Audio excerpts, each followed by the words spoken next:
The 2024 U.S. presidential election is here, and Muslim Network TV is bringing you the coverage that matters, bringing you real-time results and in-depth conversations on what this election means for Muslim Americans and beyond. Our panel of experts, community voices, and political analysts will break down the night's key moments. This election is crucial, and we're here to keep you informed. November 5th and 6th at 8 p.m. Eastern on Muslim Network TV. The 2024 U.S. presidential election is here, and Muslim Network TV is bringing you the coverage that matters, bringing you real-time results and in-depth conversations on what this election means for Muslim Americans and beyond. Our panel of experts, community voices, and political analysts will break down the night's key moments. This election is crucial, and we're here to keep you informed. November 5th and 6th at 8 p.m. Eastern on Muslim Network TV.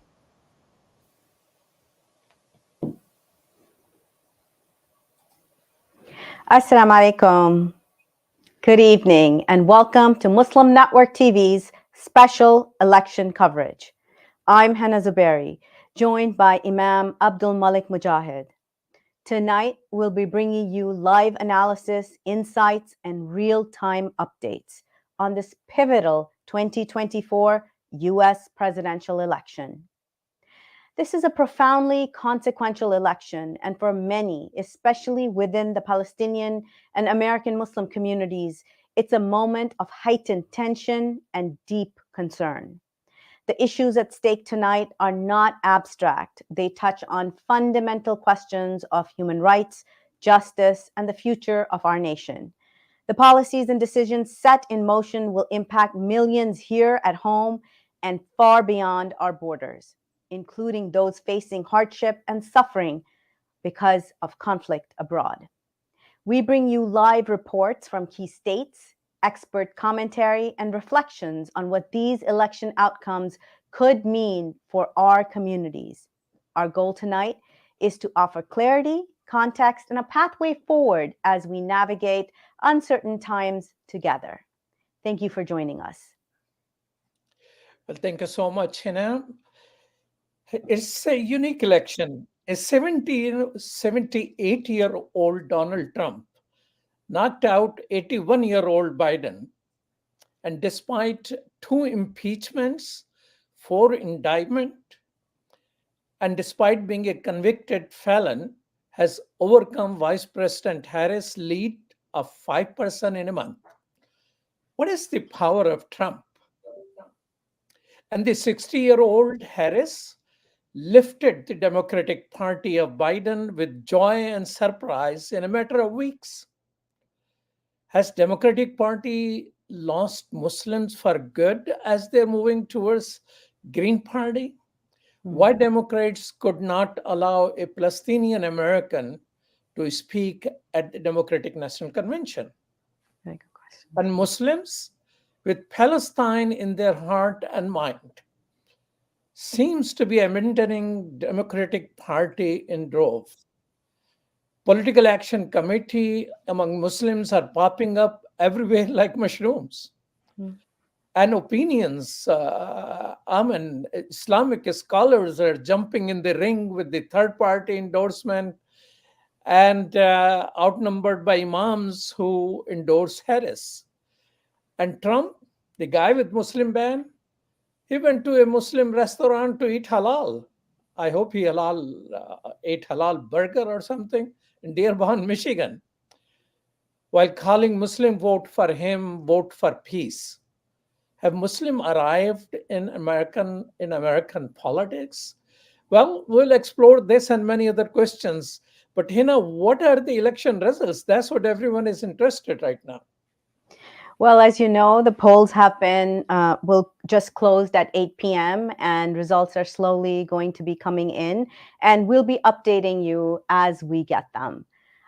We have with us. So at this moment, Harris, Hina, has 35 electoral votes, and Trump has 95. And in Senate seat, 34 Democrats, 43. Of course, they have existing Republicans are 43. So they have just 7 more to go in this, and House seat Republican 36, Democrat 19. So Florida, Massachusetts, Alabama, Tennessee, Kentucky, Indiana, West Virginia, Oklahoma, Southern California, all the red states seems to be good in counting fast at this moment. Mhm. On the other side, Maryland and Rhode Island, Massachusetts, and Vermont for the Democratic side. So these are those which were already well predicted. Predicted. True, very true.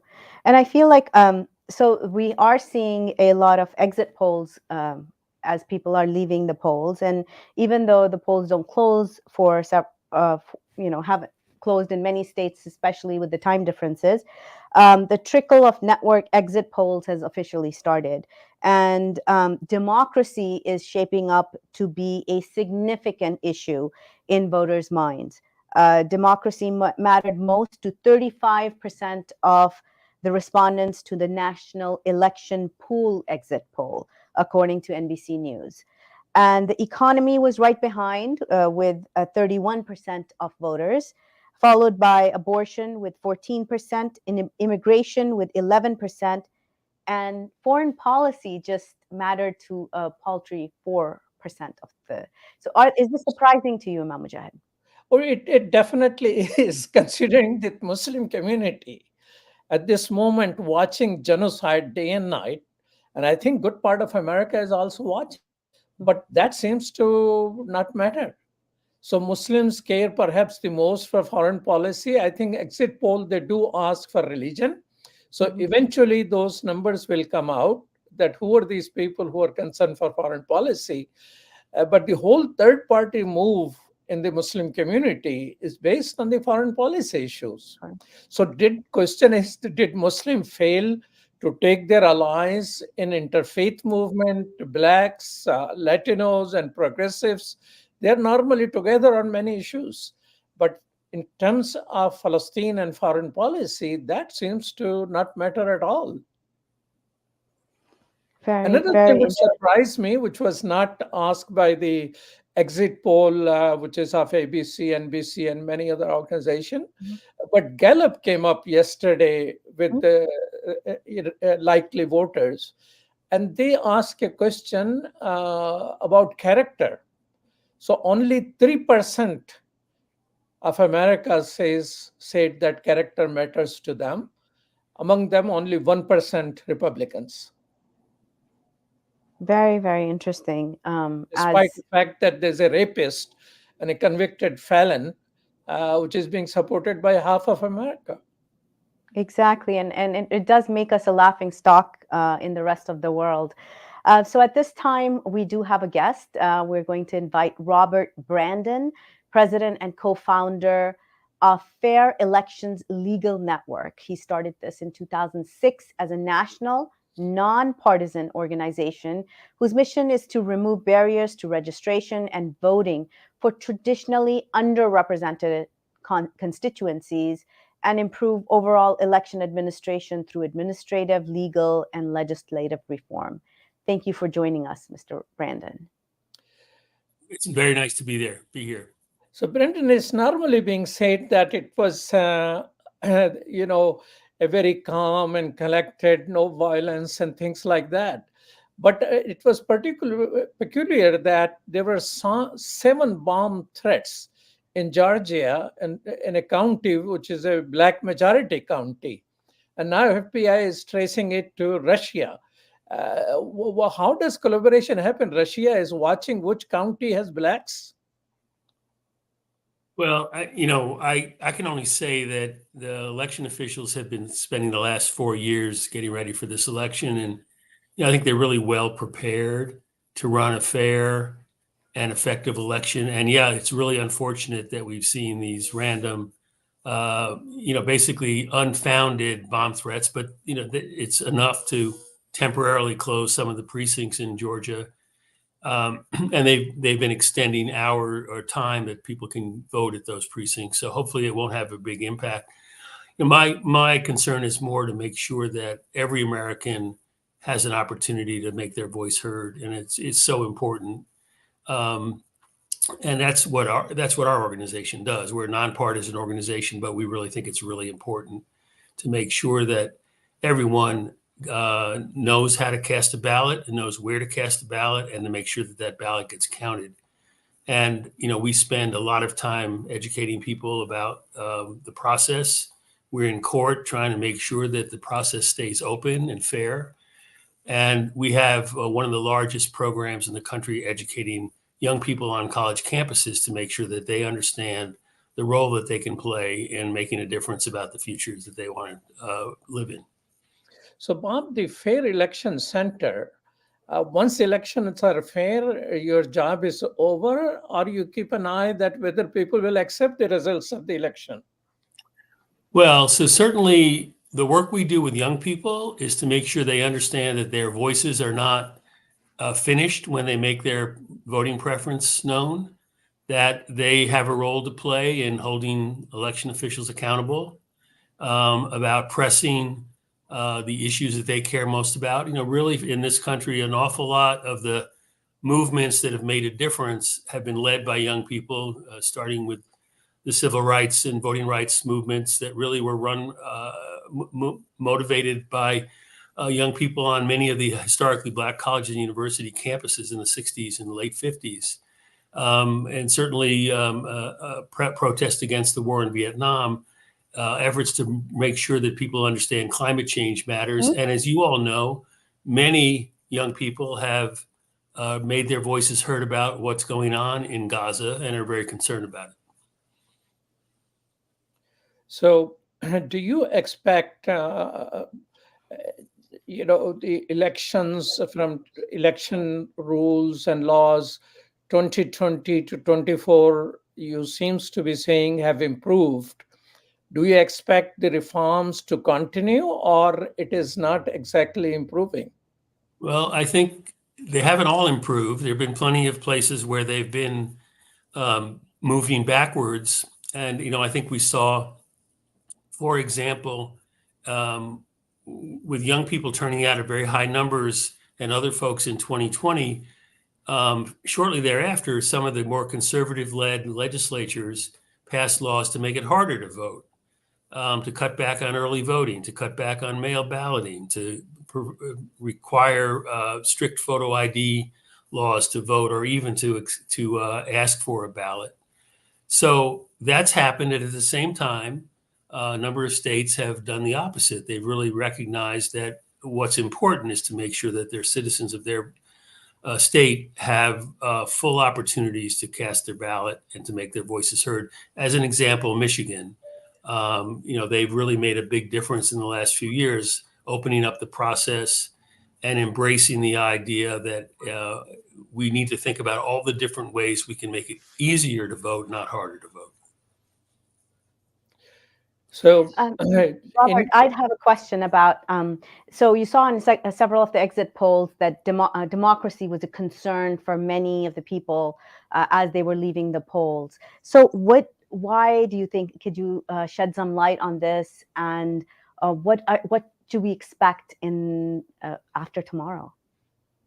A good question. I mean, I was heartened to see that that democracy was the number one issue that motivated a lot of people this time around. And some of it is clearly, former President Trump has made no secret about how he wants to limit the various institutions of this country that have served this country so well.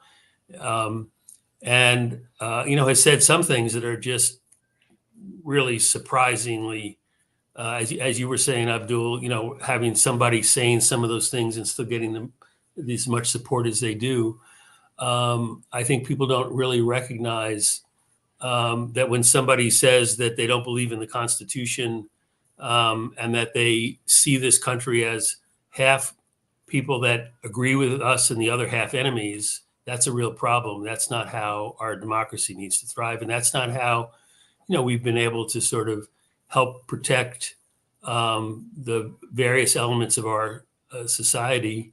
Newcomers, immigrants who've made up so much of the wealth of this country in terms of just the social wealth, not the economic wealth alone. And we need to sort of have a vibrant economy, a vibrant democracy to make that happen. Our country, our democracy, our community, the world is a better place when all voices are heard. Okay. So we have with us a few more guests. We have with us Zahra Billu, who serves as the Executive Director of the Council on American Islamic Relations in the San Francisco Bay Area, as well as Jinan Ghazal Riyad, who is a professor of sociology and global health at Duke University and a Carnegie Scholar. Dr. Riyad's research is informed by and contributes to the theoretical issues in two areas of stratification and inequality: social determinants of health disparity and gender inequality in ethnic and religious contexts. Thank you so much to the both of you for being here.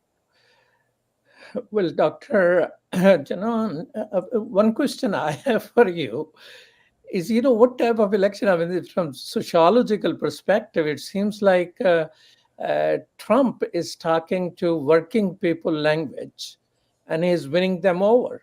I was in an Uber just landed yesterday, and the person is an immigrant. He recognizes that it's a lie that immigrants are eating cats and dogs, but he decides to vote for Trump.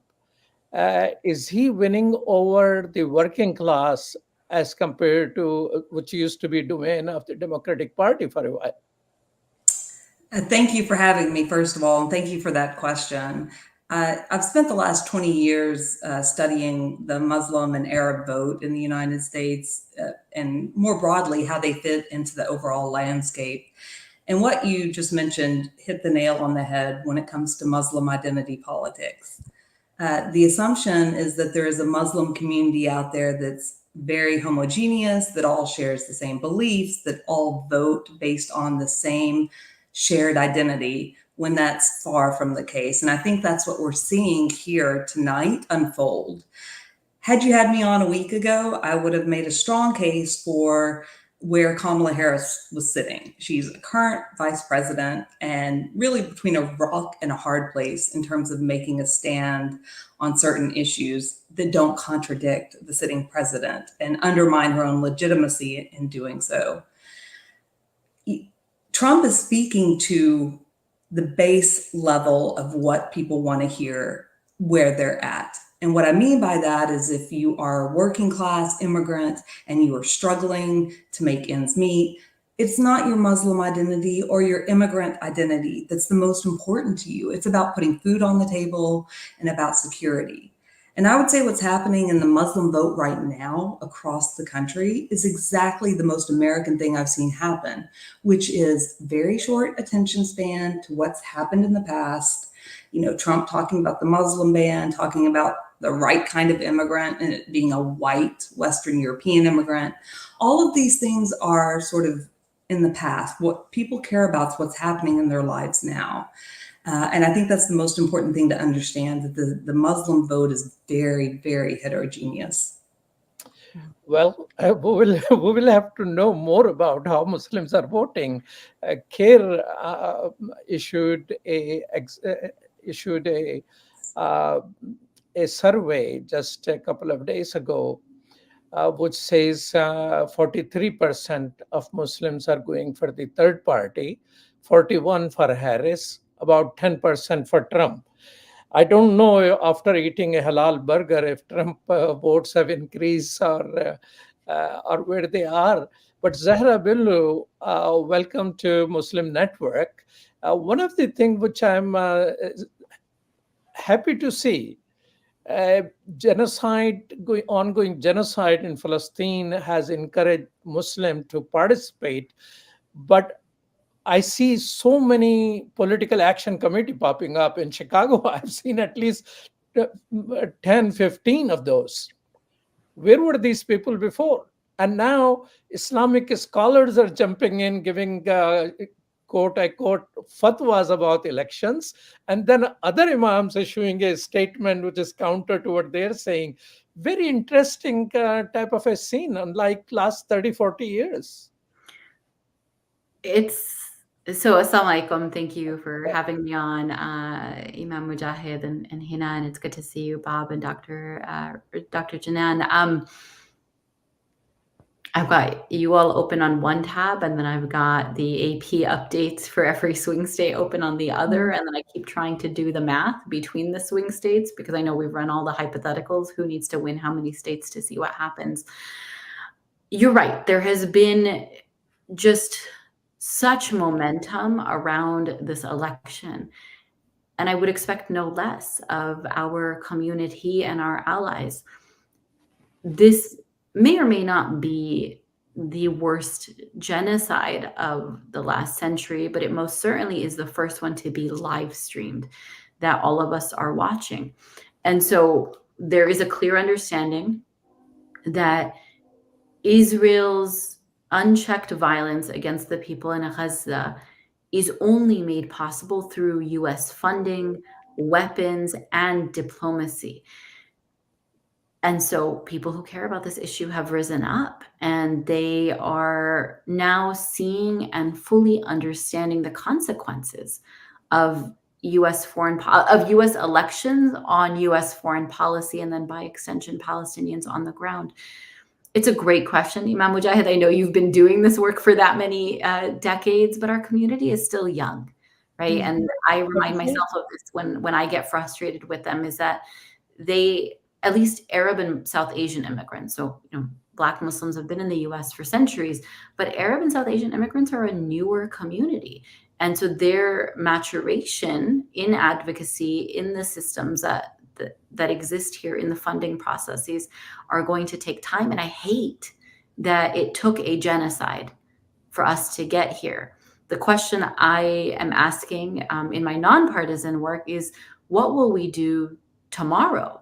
What will we do in January? And how do we sustain this level of advocacy and engagement? I love that the imams are issuing. I don't love that the statements are conflicting, but I love that there are so many. And that from every corner of the Arab and Muslim community, we are seeing all of this push. We just have to keep pushing it, right? In January, in March. And not just after this election, but really, inshallah, after this genocide. Because what we do after it is going to have to be to rebuild Gaza and to ensure that it never happens again. But Zahra, it brings to me a question. Isolation of the Muslim community. Despite this activism, which sometimes looks like hyperactivism on WhatsApp, I see only 4% of Americans, according to Gallup report yesterday of likely voters, only 4% care for foreign policy. Mm-hmm. And that's an issue on which it seems that whatever Muslims are doing, they have not been able to take their allies in progressive movements and all the interfaith and hummus and biryani consumed on their side. They have gone with the rest of the people, and Muslims seems to have isolated themselves with the party of third party. I mean, is there a reason to believe that we have failed to take rest of the America with us? I'm going to choose optimism tonight because it's all I've got left. I have to figure out which unhealthy thing I'm going to eat my feelings in after this, and how I'm going to schedule my crying. But for purposes of our conversation, I'm going to be optimistic. I'll offer two theories, and I'd love to hear from the co-panelists about like what they're saying, because I see the heads shaking. The first is Imam Mujahid. I don't know what that percentage was before the genocide began. Right. So we're looking at 4% in isolation. Was it 1% before? Is it 4 now? Was it 3?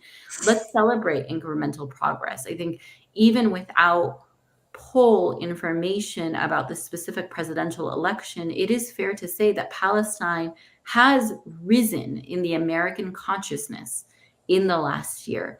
And that is indicative of broad base building work, of coalition efforts, of protests, of advocacy work, right? People who didn't know about Palestine are talking about it now. But when we just look at that 4%, I agree with you. It can be very concerning. The other thing I'll offer is we are human beings with urgent needs. And I think it was Dr. Janan or Bob, I can't remember, someone said this, but like, if I can't pay rent and I can't put food on the table and I'm worried about my safety, then the problem over there somewhere in a land I can't find on a map is not my priority. And so there is still work to be done to connect the dots, right? Is that the police who kill Black people here train with the Israeli occupation forces. The corporations that engage in surveillance here engage in surveillance on the apartheid wall. And as Tupac famously said, they've got money for wars, but not to feed the poor. We have to make that connection here. And so I would suggest that 4% is progress. And I haven't looked at any other data. So what was it before? And But that our work remains. So I would like to jump on the optimism that Zara has displayed and ask our other two panelists as well. What are some of the trends that you all are seeing in civic engagement, especially amongst the Muslim community, that has surprised you? And what are you seeing us doing in the American Muslim community to build power? Because we're hearing this term a lot. It's going to be a part of our conventions, a part of our fundraisers. What does building power look like for American Muslims? So can I follow up really quickly on this, because I'm want to be very clear on this panel that the Muslim community is very heterogeneous and diverse. And so I don't want to oversimplify what's going into these votes. And I would ask the Gallup poll, if I believe it's correctly, is it asking the most important thing?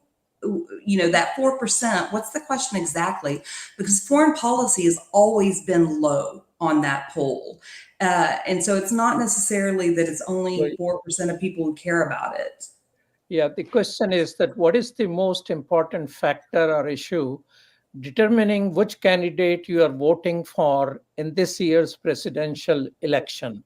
That's historic. To Janine's point, that's historically, foreign policy is always at the bottom, and it doesn't mean people don't care about suffering around the world. It doesn't mean that they don't care about a lot of these things, but it's, it is a long-term organizing thing. And the one thing I would just say in terms of some optimism, as I mentioned before, we work with thousands and thousands of young people. We reach on our campuses about 3.5 million college students every year, and many Muslim Americans and others. And the diversity of that community is very large, and the empathy for the basic human suffering that people see around the world and also in their own communities is very real. And I think it's an opportunity. It's what makes me optimistic as an older person who's been doing social justice work all my life, about the future. And I do think elections matter, but after elections,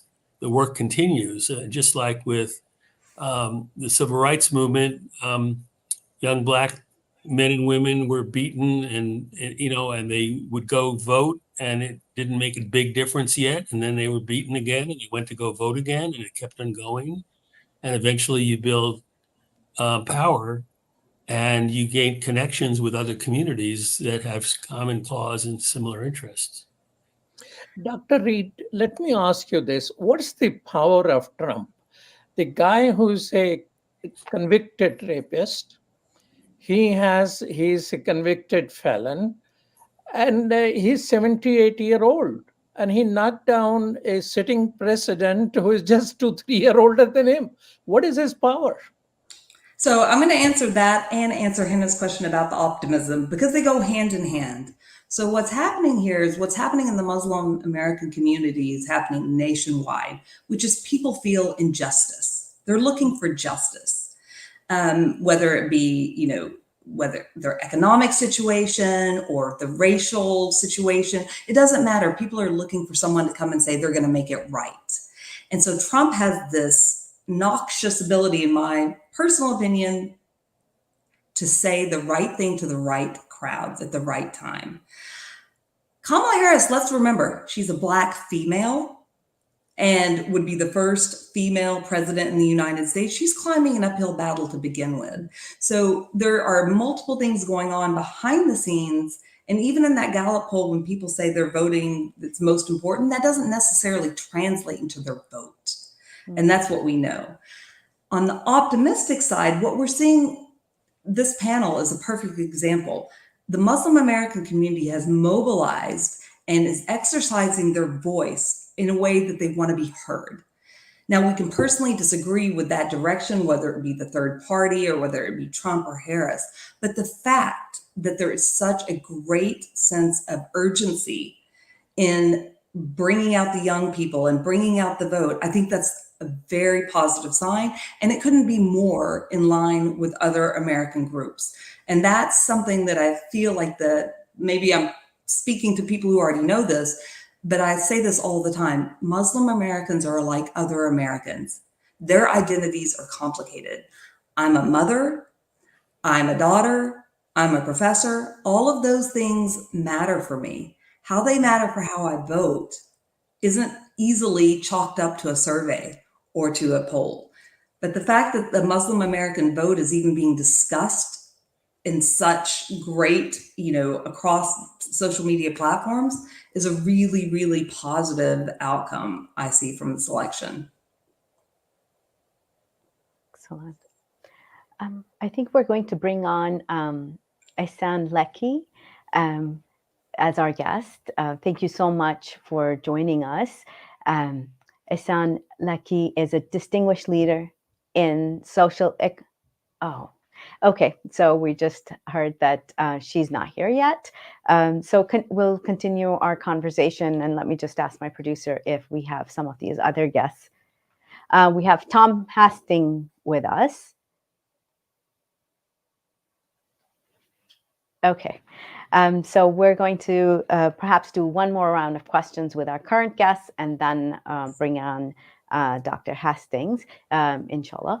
So yes, this has been an amazing conversation. And I personally see many stratas of the Muslim community very excited about this election as well, because they're feeling like they have, for example, in our area, there are actually people who the councils have come out with guides where they're ranking officials, they're ranking judges. So this is a level of activity and organization that I haven't seen in past elections.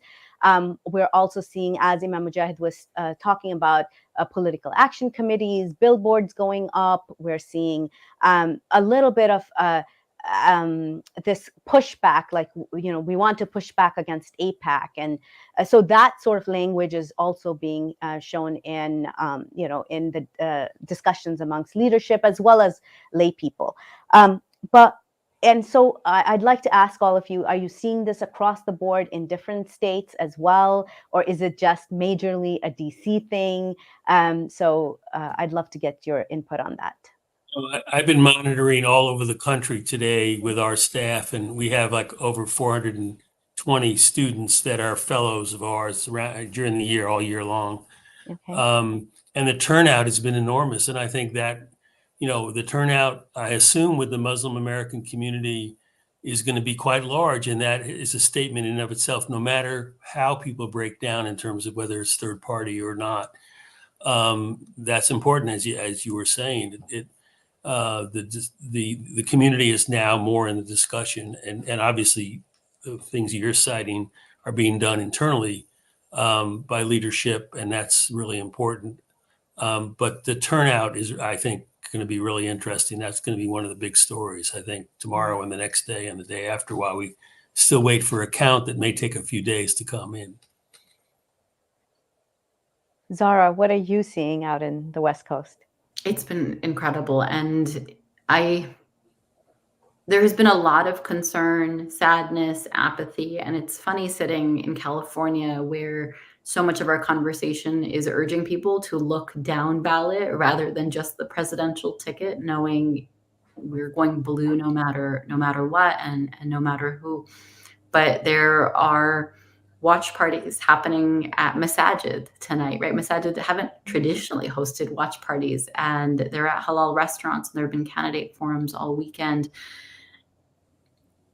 I go back to something that I said earlier, which is that I am hopeful and committed to sustaining this engagement tomorrow and through next year, there's been this, and this happens anytime there's a crisis, is that there's this like rapid upscaling, onboarding, we grow really, really quick. But it's also been evident that there's been some absence of infrastructure. When we look at some of the infighting in Muslim get out the vote efforts, when we look at look, I love the conflicting statements and the various endorsements that have come from within the Muslim community. And they also are indicative of at least some lack of coordination. And so there's going to be a huge opportunity to build infrastructure around this and to say we have to engage, we have to ensure that we are at the table with everyone, like them or don't, so that come not even 2028, but really 2026, we can replicate what we did this year and do even more so. Dr. Janan. Yeah, so in North Carolina, there's been a concerted effort to make sure that voters at the polls and beforehand, I think, the jokes about getting the text messages for fundraising is one thing, but it's been very clear about what's on the ballot, what's at stake. And to Zahra's point, I think it's really going to be important moving forward to keep that level of engagement, that there's room within the Muslim American community for these differences in voices. To stop the divisiveness from within the community. So it's okay to have different opinions and different voices, and finding a way to keep the momentum while allowing the differences from the fatwas and the imams, which, by the way, in and of itself is a very American thing to see happening in recent history.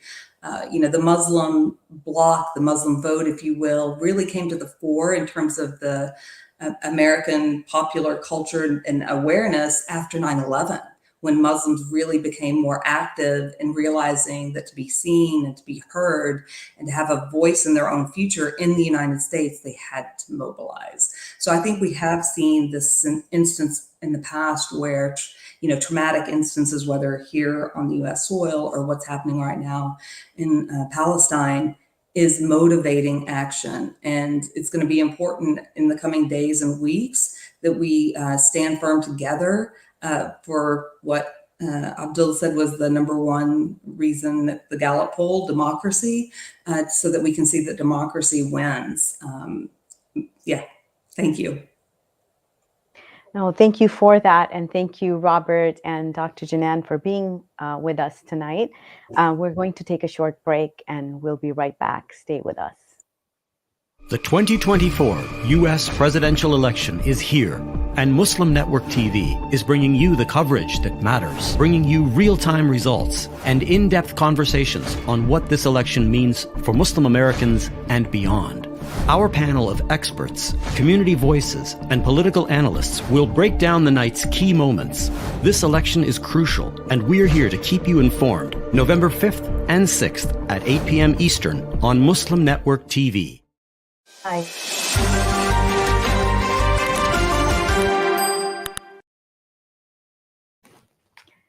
Welcome back. So, Imam Mujahid, talking with these experts and hearing their views from on the ground, what are your thoughts?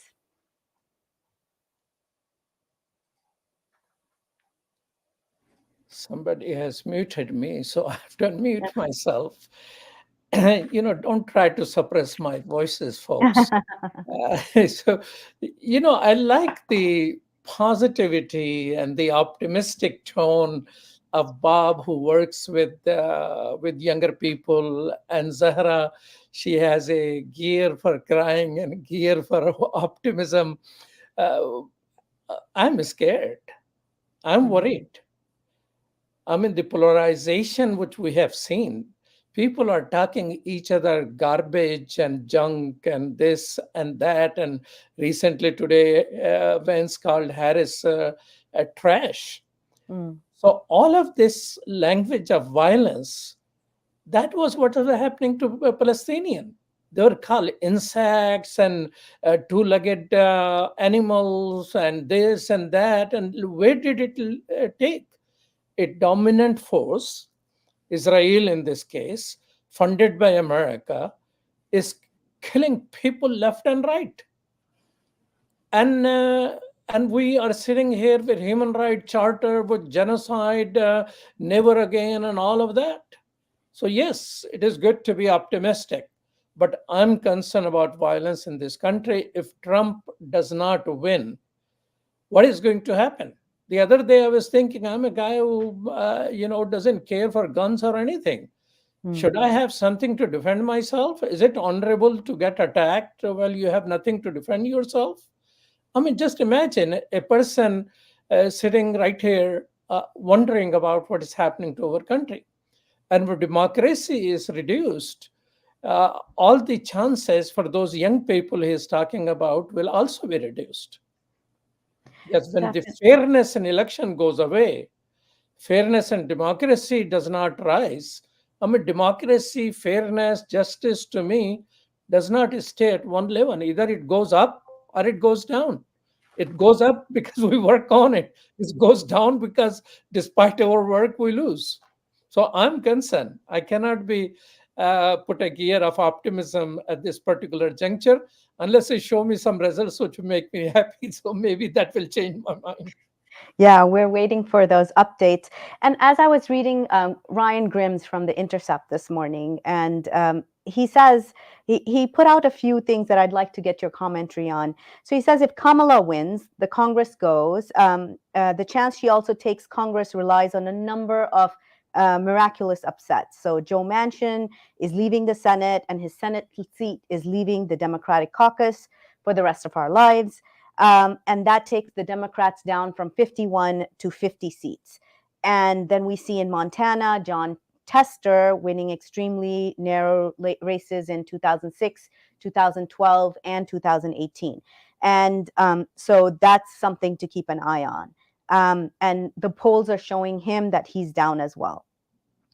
And then, so that would bring the Democrats down to 49 seats again. And here in Maryland, we're watching Alsobrooks and a former Republican governor, Larry Hogan. That would also impact the Senate. And so this is, this is something that is being watched across the country. What I am particularly looking at is Texas. So Ted Cruz is Colin Alford, the former NFL linebacker and member of Congress. He's up against Ted Cruz, and he has an incredible chance of beating Ted Cruz. And so that's a very exciting race to be watching in Texas. Now, one thing You're giving all this information, but Muslims are concerned quite heavily about the third party and their performance. Is there any media keeping an eye, any exit poll? What is happening to third party? What votes they're getting? Of course, they didn't plan to win, but they plan to defeat Harris. How are they performing? Is there any information whatsoever? Can our producer dig out something about third party, which Muslims have been campaigning, so many imams have endorsed? What is happening to it? So that's something that if we could get our producers to send us some information, if there are any exit polls about the third party. What I have been seeing across the nation is people are pushing for the third party candidate so that a viable third party can come up for 2026 or 2028. If a third party wins 5% of the vote, then federal funding opens up, and or 2% in a state, then state funding opens up for the third party. So to discuss this and more, let's bring in Tom Hastings, a 35-year-old nonviolent activist for peace and justice and environmentalism. He's the past chair of the Peace and Justice Studies Association and serves on the Academic Advisory Council of the International Center on Nonviolent Conflict. He was named the Peace Educator of the Year in 2017 by PJSA, and he's the co-founder of the Portland Peace Team. Thank you so much for joining us, Tom. Thank you for having me. And just to offer a small correction, I'm 74 years old. So I've had a lot of time to look back on a lot of elections. This is this is kind of an evolution, I think, for every one of us as we sort of examine how we have thought about things like third parties and the possibilities and the dangers of, I don't know, sort of voting with our hearts, voting with our conscience, and then being just shredded and defeated and feeling like our vote it went to the wrong person because voting for the really, really best person actually gave a vote to the wrong person. And this is the conundrum I think that many of us have been in for so long. I had one older, wiser person than I tell me years ago when I said, I'm voting for that third party candidate. And he said, obviously, you're not as afraid as I am. To me, this is completely up to us as individuals to figure out what we want to do. But I really agree that at the heart of how we think about this, you mentioned dignity, and that is the core of the field that I research in and teach in. Is conflict transformation requires that everybody's dignity be honored. Sometimes it's called faith, but it's all about respect. And when people do not feel it, that hurts more than if somebody is shooting at them.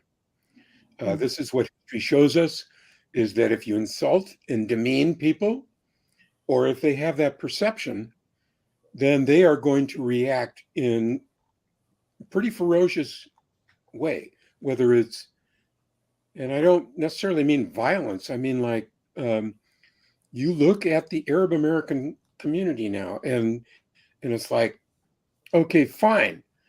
If you can't do the basics, that is required to alleviate suffering in Gaza, then we're not going to vote for you. Even if your domestic policies are great, even if some of your other foreign policies are fine, you completely failed in this piece. And so you just lost a lot of votes because of that. And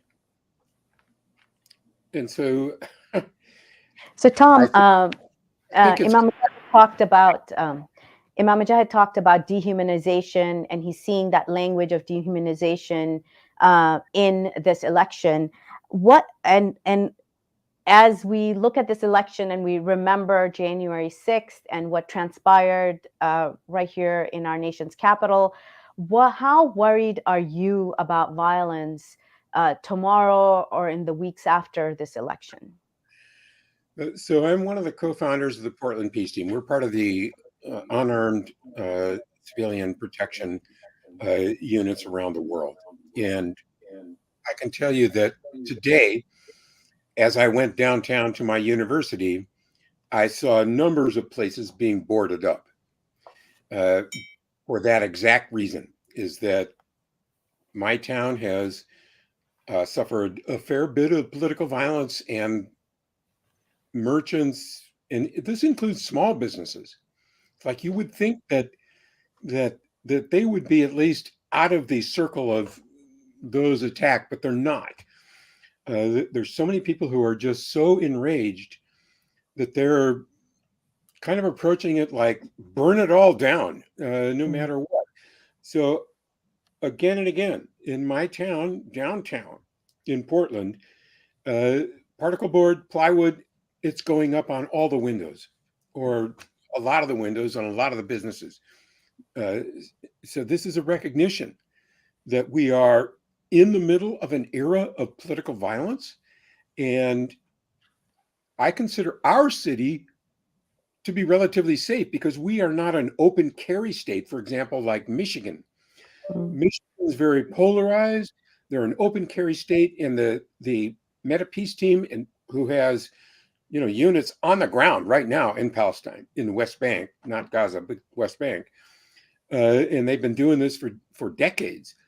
and they meet this stuff much more robustly than we do here in Portland, and Portland's bad enough. So we're in this very precarious time, and I think for me, it's like looking at this. How can we look at it so that we understand it from a trauma-informed basis, so that we understand the trauma that each demographic is going through, has been through, and carries with them for a good long while.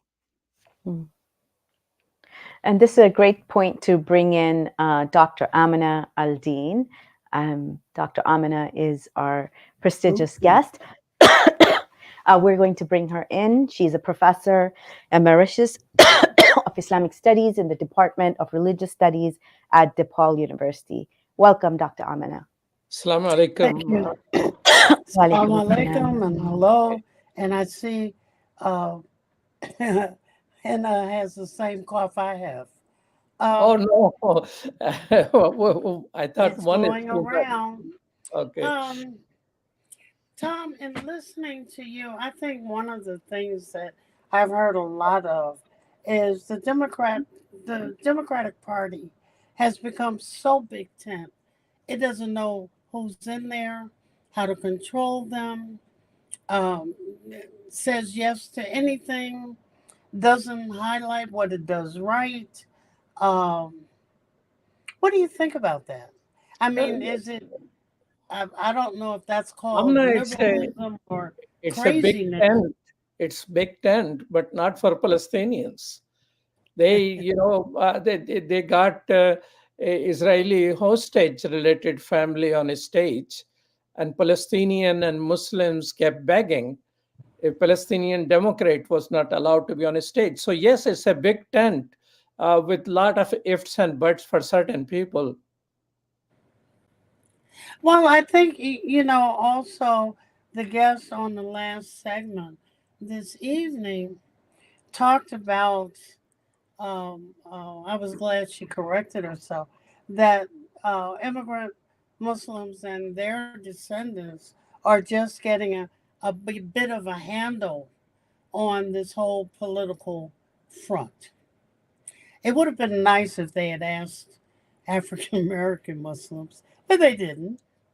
But I also think that, many in the Black community, African and African American, have looked at, and I think it was Dr. Janan who said, I'm worried about the roof over my head.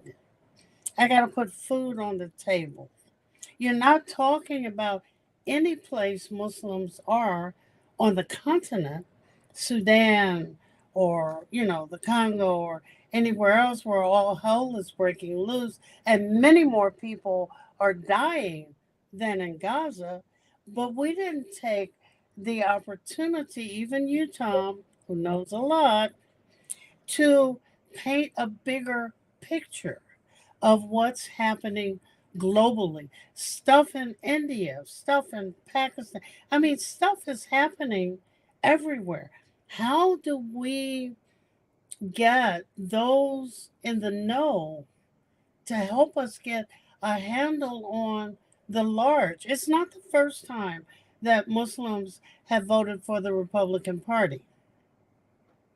And that's their right. What worries me also is the rhetoric. And I think Imam Mujahid talked about that a little bit earlier. I mean, it used to be a democracy. I don't know what it is now. But we need to get a handle on the rhetoric too. So, Tom, I'm asking you, the elder. I love it. I loved it when she had you at 35. Um, um, how, peace and justice institutes have been around for a long time. Where is the peace? And did the justice follow it out of some door I didn't see? Yeah. So to me, I sort of relate to the notion that Dr. King talked about with positive peace being the presence of both nonviolence and justice. Like you can't separate the two meaningfully. Uh, so that's been important to me. And I was many years ago recruited by Reverend James Lawson, who, as you know, we just lost this last year, to be part of his founding faculty for his James Lawson Institute. And he really taught me a lot and gave me the opportunity to help teach some other people as well. So I think that from my point of view, you're absolutely right, Dr. Aldine, that we need to look at the broader picture. When we look at it in a global light, we see that. And I heard a presentation from an Australian researcher. He talked about the war dead, the mortalities and casualties, for example, in Congo, are so massively more over the past several decades than those in the Middle East, and yet, in terms of basically word count in mainstream media, it's exactly reversed. So you find the like what we're seeing right now in Sudan is that even though there's 180,000, approximately 160,000 mortalities, they're receiving very, very little attention. The number of countries in Africa that are either Muslim majority or pretty much divided equally who have suffered these terrible wars. To me, I view these as tragic but inevitable. It's like phase 2 of decolonization. People feel like decolonization happened in the 50s and 60s, and what I tell my students is that was phase 1. Yeah. Just get started on phase 2. Tom, we let can me share with you something. Today I had a lunch with an imam from Mali. I mean, he's an imam in Chicago. He's originally from Mali. And I say, how is Mali? He said, well, there are honest people running the government, except they are free of France, the former colonial power. So the neighboring countries who used to supply electricity have cut down the electricity under pressure of France. So they have 4-hour electricity. That reminded me Bangladesh, student revolution has changed the government, and India cut down 50% of their electricity.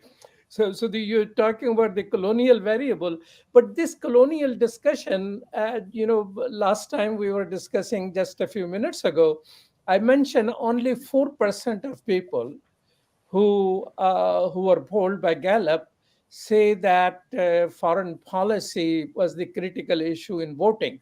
Economy is number one, and to certain level, democracy. So people are worried about their home and probably their freedom to think and talk about foreign policy. So why domestic policies did not show up anywhere in the calculation of has Muslim people who were mobilizing others to vote? Amna? Well, I think it's because the groups of various ethnicities of Muslims didn't push it.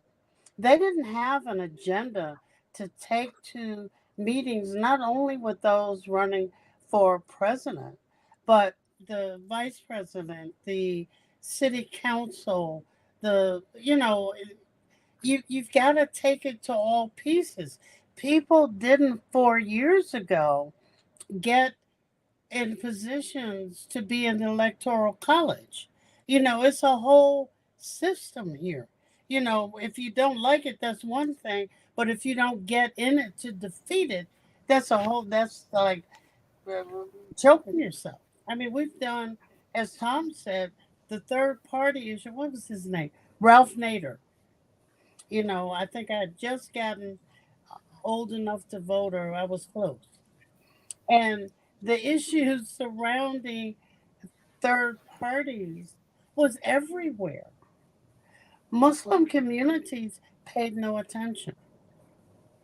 Every election since then has had the issues of third parties on the line. Um, but you either got to get in the system to blow it up, or Muslims are just 1% of the population. If they are committed to the third party, it shouldn't be just a day before election. It requires probably substantial amount of investment in time and money to get to the third party. For example, I'm in the state of Illinois, in Chicago, where Chicago is. I'm mentioning where Chicago, Illinois, because we are being broadcasted internationally in UK and other places. And for a lot of them, our elections are funny elections because we have no federal election system. It's just all states and 100 or so different type of conflicting laws and all that. So my question here is that, Amna, it looks like that America, while it is focused on economy, have you seen in WhatsApp groups of where you are, Amna or Tom, you are, people talking politics and talking about economy? Some, but they're mostly economists. And people, everybody thought it was a Hail Mary when whatever his name is took the not the mortgage rate, but the interest rates down, not realizing that didn't take their mortgage rate down, and it wasn't going to help others buy a house, and it wasn't going to decrease the cost in the grocery store or for any other goods that one bought. But in our communities, I think one of the things that needs to happen is there has to be an ongoing effort at education, at political education. So, thank you both for your insights. That is absolutely, I would say, hello. It's been really amazing hearing your insights. I can say I've heard a lot of young people talk about economy, a lot of young Muslims, young voters. They're talking about their new hero, Lina Khan, who's trying to break down Google and Amazon, and they consider her one of their heroes. I've also heard a lot of people in the African-American community, particularly Black women, who are talking about the economy and why they are absolutely terrified of a Trump presidency again, because they will be deeply impacted. So these are all different communities within the larger American Muslim community that are perhaps impacted by the economy. I'd like to thank Tom and Dr. Amina. We're going to take a break at this moment, and please do stay with us. And we are. It was good to meet you, Tom. You too, Amina. And thank you to our audience in the UK who are watching us. It's pretty late in the day, in the night for them, but thank you all for joining us in the United Kingdom as well. Thank you. Thank you.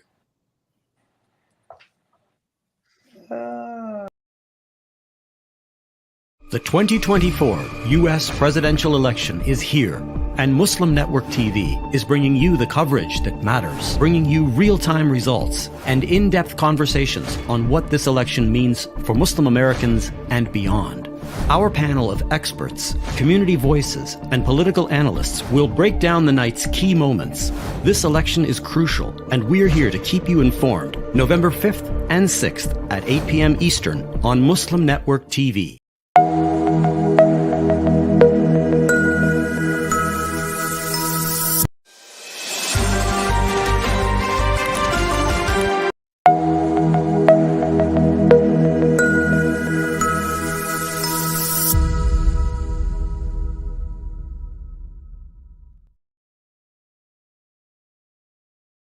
alaikum. Thank you for joining us again. We are back covering the US election 2024. And joining us now is Edward Ahmed Mitchell, who is the Deputy Executive Director, National Executive Director of CARE, which is the Council on American Islamic Relations here in the United States. Thank you so much, Edward, for being here. Brother Edward is going to be co-hosting this next session with me. And we have with us Dr. Mitchell Brown. Dr. Brown is an expert in the field of, excuse me, just give me a second.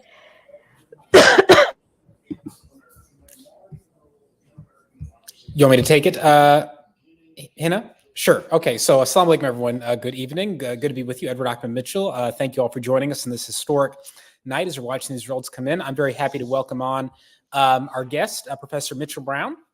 Dr. Brown is an election administrator program director and the professor at the Department of Political Science at Auburn University, right next door to me. I'm here in Georgia. And she's an associate editor of the Journal of Political Science Education and a founding editor of the Journal of Election Administrating Research and Practice. So her expertise is what we're all talking about here tonight. Dr. Brown, welcome.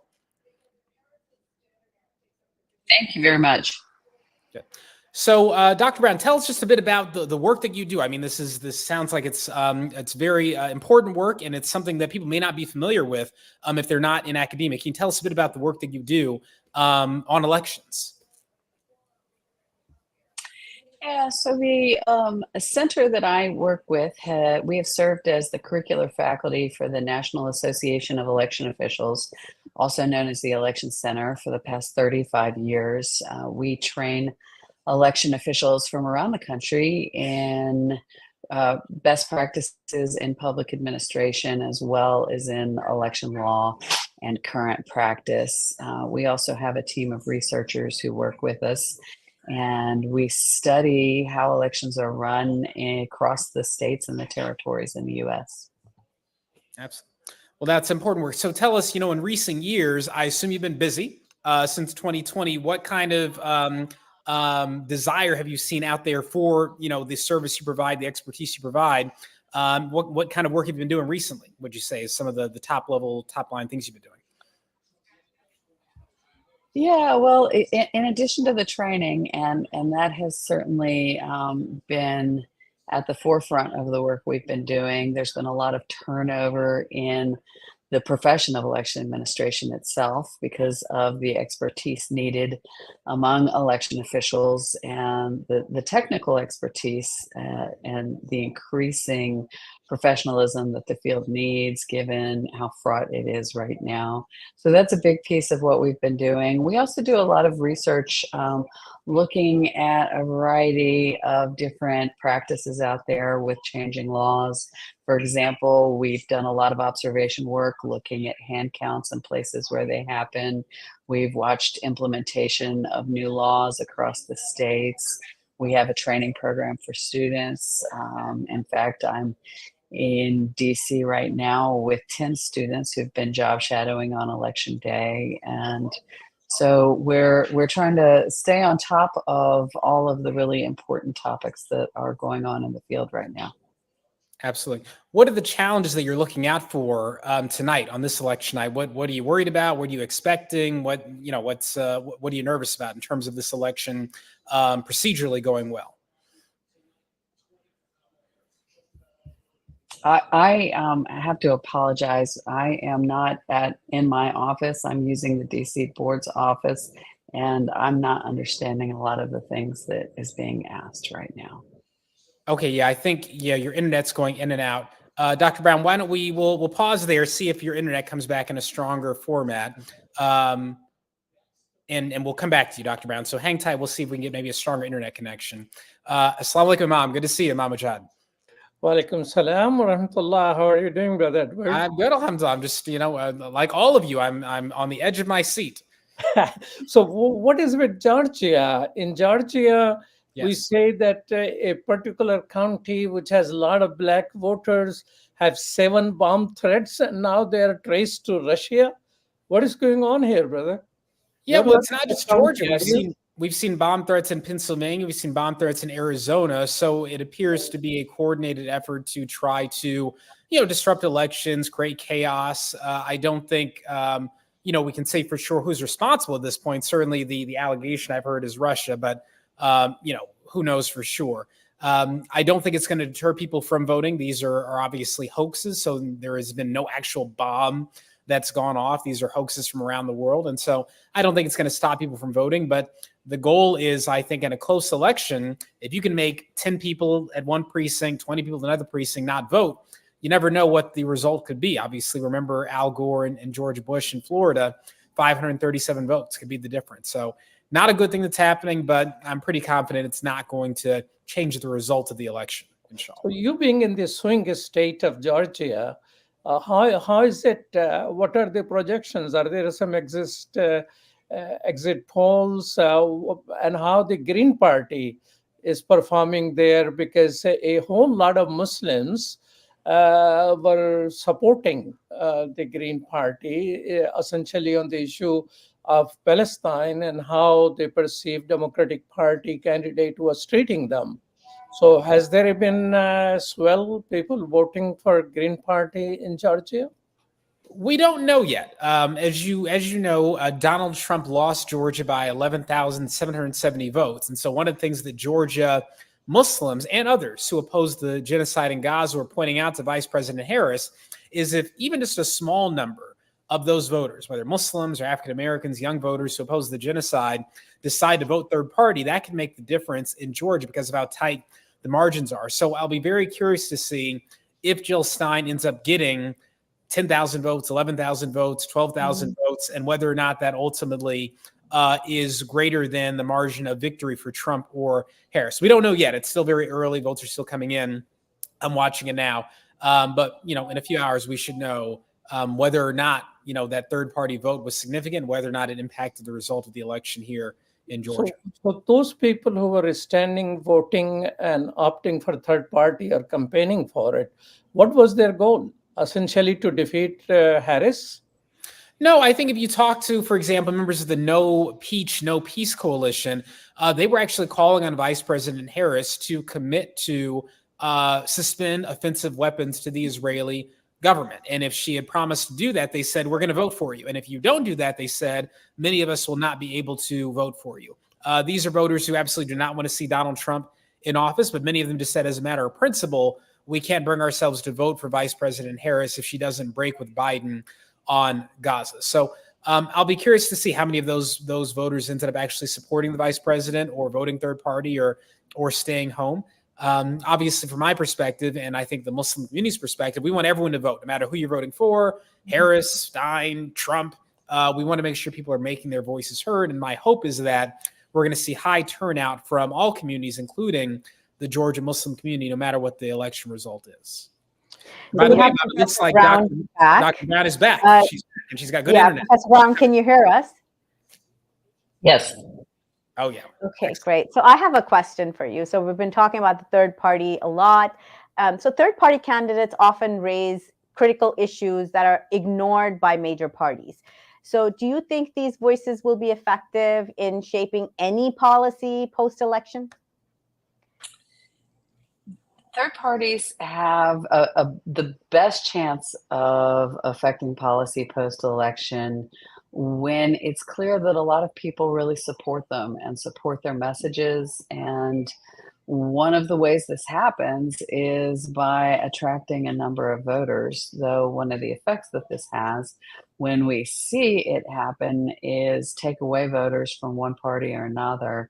And so one of the questions out there always about third party candidates is, which is the worst of two devils, to use maybe a negative analogy sometimes. And is it best to vote for that third party candidate so you can really lift up some of those policy issues that you think are vital that the major two parties aren't paying attention to? Or is it best to go with one of those two parties? Yeah, interesting. So I did want to ask all three of you. Let's imagine, because we've been hearing about this a lot, and many people have been scared into voting because the potential of a Trump victory. So if Trump wins, let's take seriously what Trump actually can do or will do versus what his opponents claim that he'll do. So what are some things that Professor Brown and Brother Edward and Imam Mujahid, all three of you, really believe could happen if Trump does become our next president? Well, Well, I can. go ahead, Dr. Brown. No, please, by all means. One of the things Trump's promised to do right away is some pretty draconian things with our immigration system.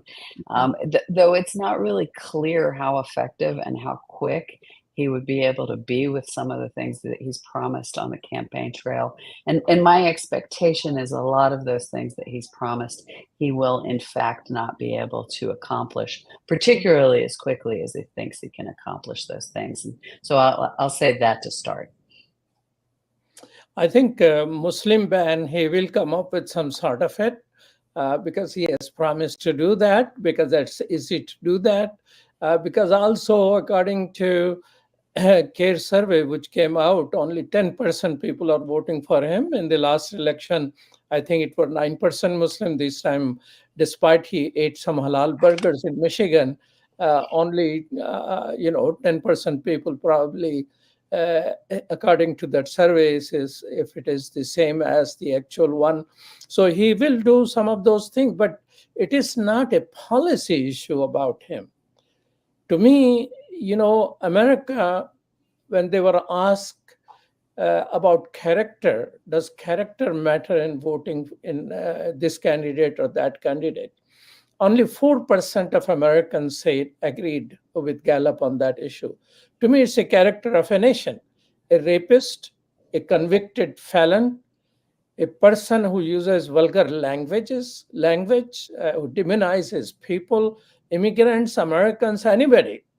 Half of my country voting for it, I'm worried for our country, not as much as about Trump. So to me, his haphazardness, his direction to accept all the dictators in the world and disrupt whatever systems are in place.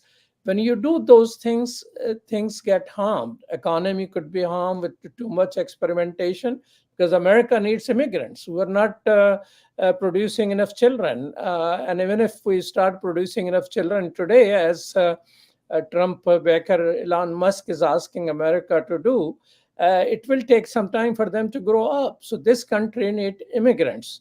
And if there are not proper immigration reform to have immigrants available here as a workforce, who's going to work? So disruption is what he's all about, whether it's economy or international system. I don't consider him to be a peace candidate, as he promised some Muslims in Michigan that he will be the peace candidate, peace president. Edward, you're a lawyer. What are your thoughts, especially about the Supreme Court? And No. Ask him. He's a lawyer. When he going to file a first lawsuit on him? First lawsuit, exactly. And I'd like to know, what are your thoughts about him going after the American university system? We've seen it happen in Florida. What has been done there? Are you worried about American universities? Look, so first, it is 9:21 p.m., which means there's still people voting in the United States. So that means that as the deputy director of CARE nonprofit, I still cannot make political statements about any candidate's position. So I'm going to have to be careful in what I say. What I will say is this, is that our organization, and I think the American Muslim community in general, had made preparations for either scenario, whether it's a Trump victory, a Harris victory. There are going to be challenges that come with either president. There are going to be opportunities that come with either president. And so I think we're all getting ready for either scenario or something unexpected. President Trump, as a candidate, has made it very clear, and you can look at our voter guide that notes this, that one of his commitments is to crack down on protesters on college campuses who advocate against the genocide in Gaza. And so to the extent, that becomes an issue next year, that we're having to legally defend the rights of students, that's something that CARE is obviously prepared to do. when it comes to issues of religious freedom that might be at risk if there's democratic control of all levels of power. Well, we're ready to defend religious freedom as well. So, we are nonpartisan. We don't have a preference. We just prepare for any outcome, and I think we're ready to do that. One last thing I will say is that before we even get to next year, I'm really curious to see whether or not everyone accepts the election results. Not only President Trump and Vice President Harris, but also Congress, because as you all know, Congress has to certify the Electoral College results. And if the House, for example, tries to do what they did back in 2020, just refuses to certify certain states, that could actually throw our electoral system into chaos. So I'll be very curious to see if everyone actually accepts the results so that we can get to a peaceful transition of power next January, no matter who that transition of power is going to.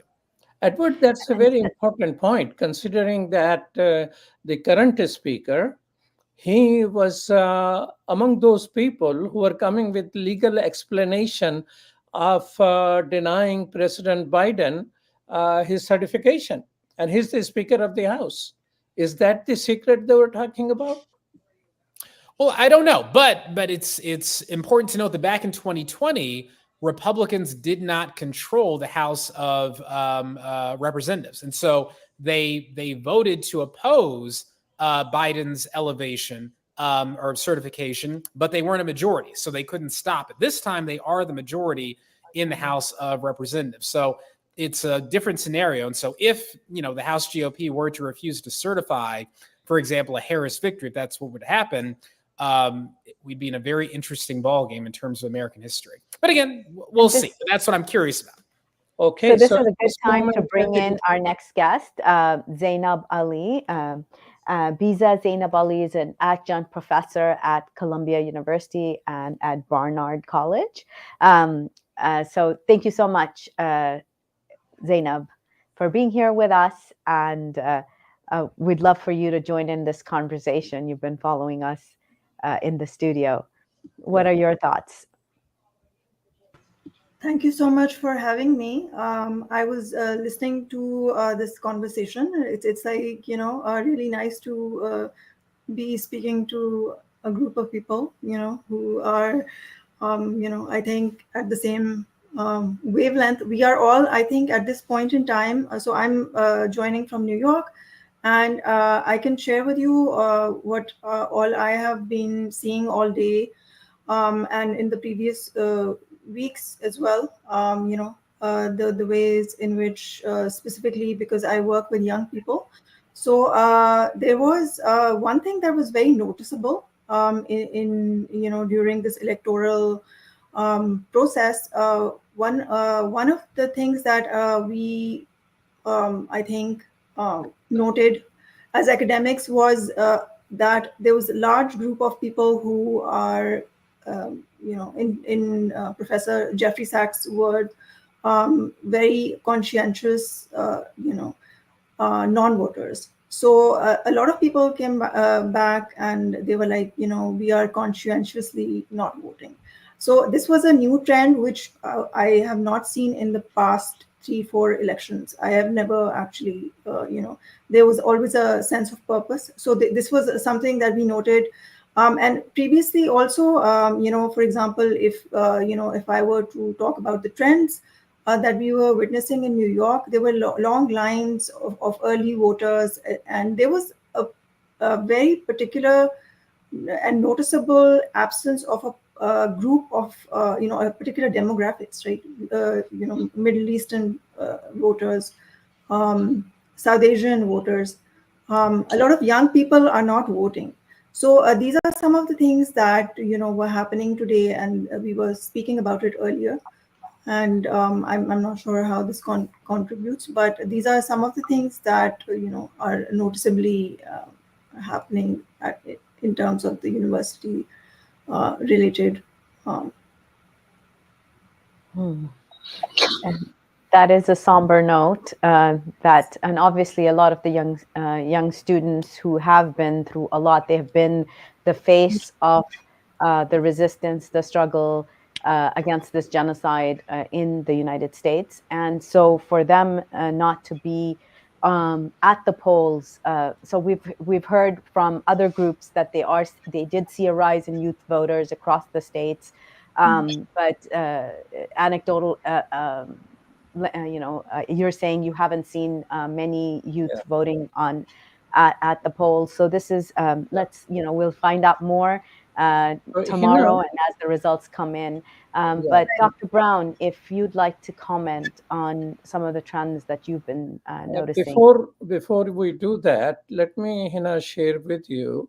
At this moment, Trump has 178 electoral votes, and Harris has 99. And New York Times is projecting that Trump will get 285 electoral votes as compared to Harris's 253 votes. But of course, evening is still on. All results are not in, but that's the projection. Thank you so much for that update, Imam Mujahid. Dr. Brown. Yeah, so I'll start by saying that I was out today looking at polls in the Washington, D.C. area, and I did see actually a lot of, at the polling places near college campuses, a lot of youth vote out there. And so, and I've heard again anecdotally about people who are out in Philadelphia that there was a significant youth vote and really strong turnout there. And I will also say, well, it looks like from some of the early results that are coming in to the projections that were just shared, the projections right now are very much looking strongly in favor of Trump, but there's still a number of states to be called, and we don't quite know yet. And I think the game's not over. So let me start there, and I want to be a good a good member of the panel, and so I want to actually answer the question that you asked me, and now I can't remember what it was. But I would share this much while you remember what the question was. That I passed by in downtown. It was downtown Chicago. It's not a swing state. It was raining pretty hard. I was all wet, and I saw close to 150 young people standing in line, soaking in that rain, trying to vote in a state which is not a swing state. So I think we still need to wait for a proper exit poll about how young people did, and also the performance about the third party. I mean, wherever they were organized. In Illinois, they could not muster 40,000 signatures, so they were not on the ballot, so they were a write-in candidate. So young people who are supporting them probably will have to wait until some of that information comes out. Definitely. So one of the questions that people are asking about this election is, does it make a difference? One of the trends that I've noticed in people who have been sort of turned off by the election is they feel that the Republican Party and the Democratic Party are essentially the same, with a little bit of differences.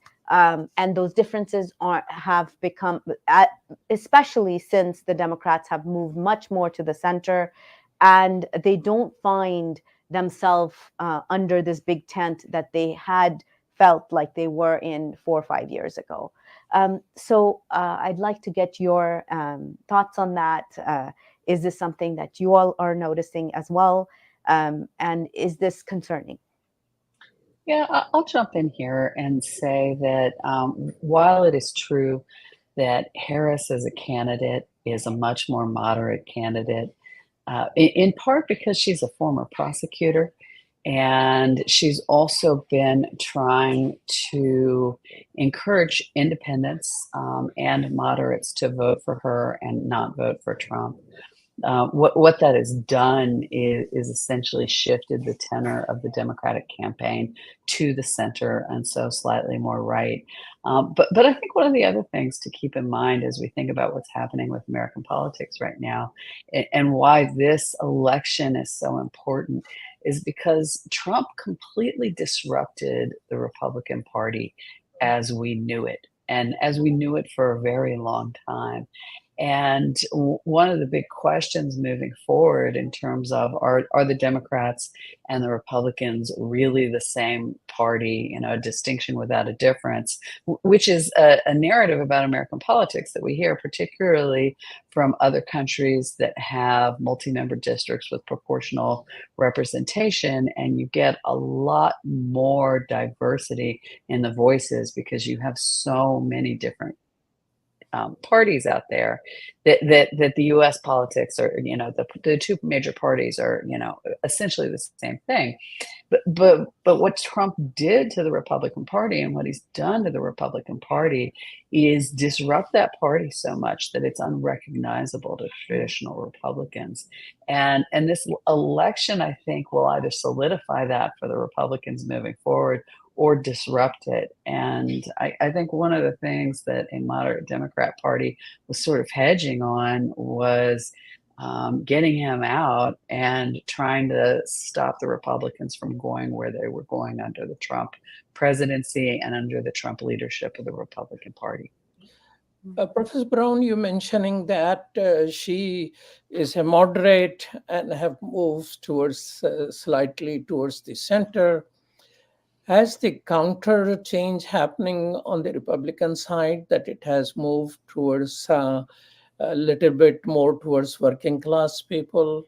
And has and the second question will be, has Harris so far benefited from moving towards the center? Well, the results right now don't appear that she's benefited from moving towards the center, right? And particularly if you look at Georgia, there are a couple of big media outlets right now that are calling Georgia for Trump, which would mean that the Democratic Party hasn't actually benefited from that. Though on the same you know, at the same time, there are some that are calling Pennsylvania for Harris, and you know, while we don't know for sure about either of them yet, it's pretty hard to see what's going on there. Trump has certainly moved part of the rhetoric, at least of the Republican Party, towards working class people. But I don't think his policies reflect that, or particularly his economic policies reflect that. And so it will be interesting to see if he becomes the next president, what really happens for working class people who are attracted to him because of the rhetoric and because of his style, if his policies actually deliver for them. So very true. As we're looking at, so some of the Harris is projected to pick up Rhode Island, and Republicans are slated to win some down-ballot races in North Dakota. Louisiana is projected to go to Republicans as expected. And Harris, as you said, is up in Pennsylvania, but lots of election day votes to come. Are there any local and state elections that down the ballot that both of you are watching closely? I think one of the more interesting ones is the North Carolina governor race, which has clearly gone to the Democratic Party, even though it looks like North Carolina for the president is going to go for Trump. I think that's been a really interesting election to watch. What about you, Zainab? Oh, sorry, you're on mute. Sorry about that. No, I was, I mean, I don't want to also speculate, but because, you know, in New York, I feel like, and I'm sorry, I'm just speaking for New York because, you know, we live in a bubble, and we also have like the biggest Muslim population in the US, and we have like about 800,000 Muslims living in New York. So it's, I think, a significant thing to talk about. But in terms of, and I kind of forget part of your question, but I think you were asking about, the future electoral If there were any local races, any particular races that you were watching very closely, aside from the president elections? Right. So I think we were, I don't think there were any particular races we were watching because there's already a lot of drama happening, for our local context. One of the things I feel that people are concerned about at this point in time is I think, ways in which the whoever is the winner, the ways in which they will acknowledge and um, make peace, especially after having gone through all the trauma that we have, as I'm talking about the Muslim vote.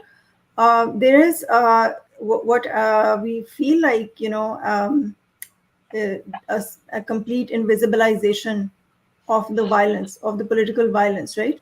So I think people who have been speaking about these, concerns, the only party at this point has been the party. So I think most of us were concerned about, the third party candidates, how they were doing. And specifically when, some of the earlier speakers were also talking about the students. And when I say, because I think I'm going against the stream from what the other speakers are saying here, because I believe, in Chicago and elsewhere, there was a lot of young people coming out. But I would like to, kind of point out that in New York, and I specifically, the institutions I've been affiliated with. If you remember what happened at Columbia University, I think a lot of young people, and also elsewhere in New York, at New York University as well. There's the trauma from the last, the entire year, not just from the Palestinian genocide, but I think there is completely, something else that we are witnessing here in New York. That is, I think, very different from other places as well. Yes, you had a major scandal with your mayor's office as well. Can we bring Brother Edward back in? Edward Mitchell. Edward is here. Yeah, I'm here, Hannah. Okay, great. I'm sorry, I'm not able to see the entire screen. But, yeah, sure. But Edward, yes, let's take this conversation forward. Any responses to what you've been hearing from any of our panelists here today? So, one thing I want to note, watching the results come in is that, we have no idea what's going to happen, but it certainly seems like the Democratic activists, liberal journalists sound very nervous. Georgia, North Carolina, other states that they thought might have been going to Harris or might be close seem to be leaning towards Donald Trump. States that Harris is expected to win seem to be a lot closer than you would have thought they would be. And so it's very early, but I'm having flashbacks of 2016, kind of the same tone that I remember hearing back then, that same little tenor. But again, we'll see in a few hours, God willing. I think the key states to watch are Pennsylvania, Michigan, Wisconsin. It appears those are the states that Harris absolutely cannot lose. Everything else, Georgia, North Carolina, if she loses, she could still win. But if she loses one of those, she's in deep trouble. So the night is getting very interesting, very early. Well, you mentioned, later in the evening, some people are saying it may take until Thursday or a week for us to know where those things are. That's what happened in 2020. Yeah, I remember that. Yes. Hopefully they're better at it this year than they were 4 years ago. But maybe Dr. Brown can tell us about whether or not improvements have been made. My question exactly with Dr. Brown is that how come the Florida and all these red states have their systems so perfect, the results are out? Yeah, so the answer to that is about the different ways in some states they allow people to vote and the time it takes to process those different kinds of ballots, as well as what the state rules are about when you can start counting ballots. And so for states that use mail balloting, they often use signature verification. rather than some kind of photo ID like you would see in Florida, like you would see in Alabama. And the process of making sure that the right ballot came back from the right person, that the signatures match, and then removing the ballot so that person then has secrecy about who they voted for, processing those ballots, it takes a little bit longer to go through those processes. So they might be more convenient, they might be easier for voters in those states, but particularly if in their state they're not allowed to start processing or counting those ballots until election day, it delays the amount of time it takes for us to know what's going on. And so to the extent that we're going to keep those kinds of practices in the US, it means then that what we're going to also have to start doing is be more patient on instead of wanting to know election night who the winner is, we might need to consider as a society being able to hold our breath instead of having instant gratification and waiting 3 days or waiting a week. Well, Edward, I'd like to talk a little bit about the poll that CARE did recently, Yes. where you found that Stein led Harris amongst groups in several swing states, including Michigan, Wisconsin, and Arizona. So are we seeing any of this playing out as the results are coming in? I don't see the results for Michigan yet. So a few things. So we did a poll in August after the Democratic National Convention. So after Harris was the clear nominee, after Trump is obviously the nominee. And at the time, among American Muslim voters, Harris and Stein were almost exactly tied. I think Harris had 29.4% and Stein had 29% even. And then you had about 10% or 11% voting for Donald Trump and quite a bit of Muslims undecided. And when we broke that down into swing states, as you noted, Stein was leading in some states like Michigan, whereas Harris was leading in states like Georgia and Pennsylvania. And so you saw a very clear divide. When you looked further, you saw a racial breakdown that African-American Muslims were the most likely to be supporting Kamala Harris, about 53%, while most other Muslims were the other way around, supporting Stein for the most part. And then gender-wise, actually, women were more likely to support Jill Stein than men in that poll. Jump forward to a few weeks ago, actually just last week, we did our final poll, and it showed that 42% plan to vote for Stein, 41% plan to vote for Harris, again, among the Muslim community, and that Donald Trump had fallen just a bit down to 10%. And so this always appeared to be a race, not between Harris and Trump, but between Harris and Stein and the Muslim community. The question now will be whether or not that support for Stein is significant enough that it actually tilts or tips the result of any states. I'm not sure that it will, given how relatively small the American Muslim population is. But in a state like Michigan and in a state like Georgia, it really could make a difference, again, because of the small margins and the large population of Muslims in those states. So I'll be very curious to see, again, what Stein's numbers look like in these states and how those numbers compare to the margin of victory for Harris or Trump. One of the things that American Muslims were saying over and over again to the Harris campaign was, you need to go further on the issue of Gaza in order to address the concern that we have. That was what many American Muslims are saying to the Harris campaign. So we'll see whether or not there is a result that is decided based on the campaign's decision on the Gaza issue. And we saw that change in the rhetoric that was coming out from the White House too. Just yesterday, there was a message sent out that Kamala will end the war. I know my phone has been blowing up with messages from the Harris campaign. Time after time, it's just at some point you're just like, can we turn this off now and not ask for any more money? But yes, this has been definitely. Dr. Brown, you were saying something. I wasn't, but I'm happy to.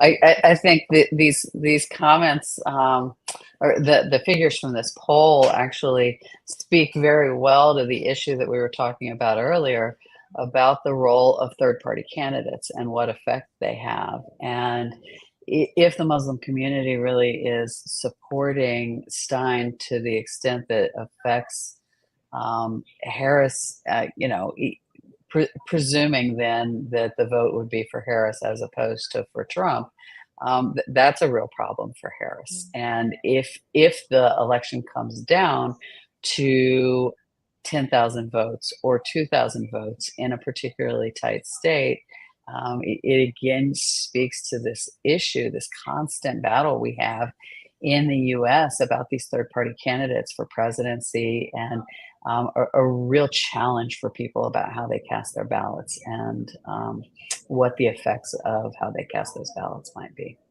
Let me ask Edward. So Professor Brown says it will be a challenge for Harris if the third party venture causes her to lose certain swing states or lose the election. Do you think if that happens, will it result in the empowerment of the Muslim community? That Democrats will say, we wish we have heard more to this 1% of the population, or it will be simply ignored, or worse, Muslim will be blamed for the loss of Harris. There are different theories about that. I've heard some Muslim political analysts say that if the election is close, or if Harris were to lose because Muslims did not vote for her because they withheld their votes, some people say, well, that would empower American Muslims, show that we're a political force and that we have to be listened to, and the next time around, the Democrats have to make sure they don't support genocide. That's one theory that some Muslim analysts will say. The other theory, though, that you'll hear is that, no, this will actually create a backlash, that many of the groups that work with Muslims, Latino groups and other groups that are not going to be targeted potentially by the new president, they're going to be upset at the Muslim community, and that Muslims will be in a much more difficult, isolated political place. And the other theory that you hear is that, well, it's not going to make a difference anyway, because if Harris loses, it's likely going to be because of factors much greater than and more significant than the issue of Gaza and the Muslim vote. And so Muslims won't get blamed or rewarded no matter what happens. So there are different theories, out there. I think there is logic to all of them. And again, I think the key thing will be the margins. Right now, for example, I just checked. So Jill Stein is getting 11,000 votes, give or take, in Georgia. That's the margin of victory that Trump lost by back in 2020. So that's interesting. But Harris right now is losing Georgia by tens of thousands of votes. So the Jill Stein factor really does not make a difference unless the race becomes much more narrow. And so again, the margins, I think, will matter in terms of determining whether or not Muslims voting third party made some sort of difference in the outcome of the election. What do you say, Professor Brown, is the history of third party in which after they cause certain candidate to lose, what has been the pushback, or the what were the benefit for third party if they cause to some other candidate to lose? Well, it's a constant question. Will the parties pay more attention to because usually those third parties have one or two key issues that they care strongly about. And the question always is, will the party that's most aligned with that third party actually pay attention to those issues moving forward? And sometimes they do. Or will people be angry at that third party and blame that third party and therefore double down on how much they reject those issues? And sometimes they do. And so it's really hard to say. I want to, I'll jump back to one of the things that was said a moment ago. And that is, would it be really this that defeats Kamala Harris, or these particular sets of issues that defeat Kamala Harris? And my guess is it won't be. I would guess that if Kamala Harris doesn't win, particularly given all of the negative press that Trump has had about his treatment of women, about criminal activity, about other things that we've known about for years that the American people don't really care about that much, that for his supporters, it comes down to the economy and party. And for the people sort of in the middle, that maybe it will come down to a rejection of a minority female candidate, and that the U.S. is just not ready for that. Hannah, you are mute. I was going to say the same thing, that America, I do not think, is ready for a person of color, woman president. And despite everything that we see, and I don't believe if Harris doesn't win, it will be just because of Gaza. There are many missteps that the Democratic Party has made in the 4 years they've been in power. They are not able to push policy, unlike what we see when the Republicans are in power, where there are executive orders coming through, lots of changes being made, lots of bills being passed. The people haven't seen that. And also the fact that Biden held on to his position and didn't step down much earlier has also given much less time for Kamala to campaign and be out on the campaign trail. She also has not been able to set herself apart from Biden. In the last debate, people asked, she was asked the question, "What would you do different?" And she said nothing at all. And so that is so much more, I believe. So having this put on the American Muslim community or the Palestinian community, I think would be perhaps too much projection. And I agree with you. My producer is saying that we do have some clips from Michigan. I do want to just go back to Michigan for a little bit. Trump's narrow victory in Michigan in 2016 marked the only time a Republican presidential candidate carried the state since 1988. Biden won it back by 3 points in 2020, and improving on Hillary Clinton's results amongst independents, voters from union households, and suburban voters. So all three groups may be key again this year. So just just broadening that scope, that this is about what a Trump victory might look like if he wins Michigan. And the plurality of, according to ABC News, the plurality of Michigan voters, 38% say that U.S. support for Israel is about right. The rest divide between saying it's too strong, or 28%, and 27% say that it's too not strong enough. So Michigan also has the highest proportion of Arab American voters, a small but potentially important group. So let's play those clips. I'm not gonna, you know what, at the end of the day, this is not, it's about the down ballots for me.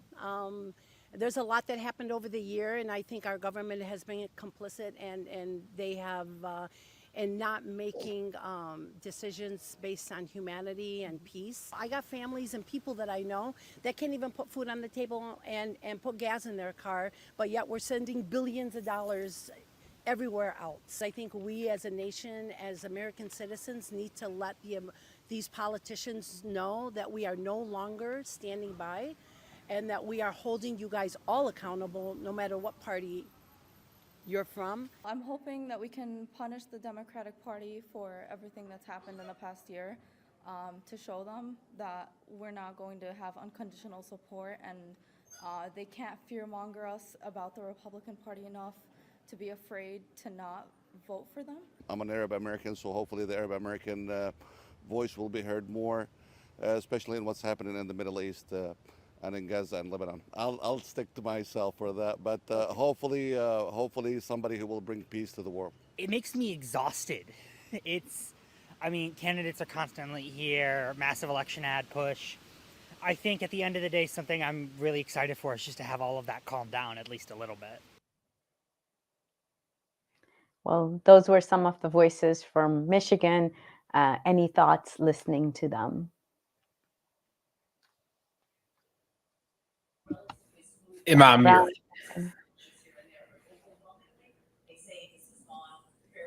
Sorry, can you all hear me? The first person who was amazing, she connected the domestic concern about economy and sending money abroad. So she connected the domestic with the foreign policy. So I thought, she has some points there. Yeah. I think my observation is that, even though for many voters, we kind of think their top issues are abortion and the economy and no one really cares about Gaza, there really are a significant number of people outside the Muslim and Arab communities who are concerned about what happened in Gaza. Many of the protesters on college campuses were not Muslims or Arabs. They were Jewish kids and Black kids and white kids who were tired of seeing children being killed on their social media every day. And so, I just want to note that I think it's, the concern about Gaza is more widespread than I think the polls would indicate. Is it the top issue for most Americans? No, of course not.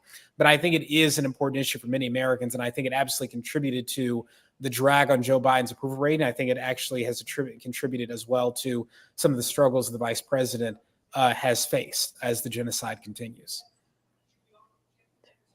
So we have a few minutes as we're wrapping this 2-hour election coverage. Dr. Brown, some last thoughts as we look into tomorrow.